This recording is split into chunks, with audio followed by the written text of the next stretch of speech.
Schrader depressor. It doesn't need one. 410A rated.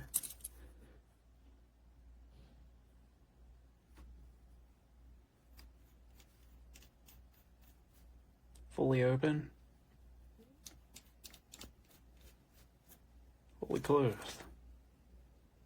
As you can see, receipts all the way. Nice and smooth in there.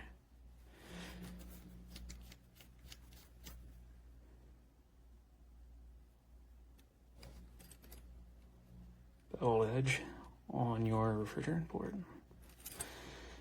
It has a nice locking feel. I don't know if you can hear that. Actually, feels pretty sturdy. It doesn't feel like it's just gonna break or strip out right away.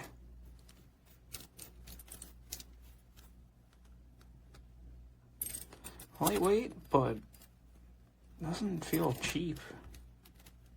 Interesting. It does have a nice clip to replace your gasket. Well done. For the price, I mean, even if the gasket ended up going eventually, just get another one. I'm not that worried about it though.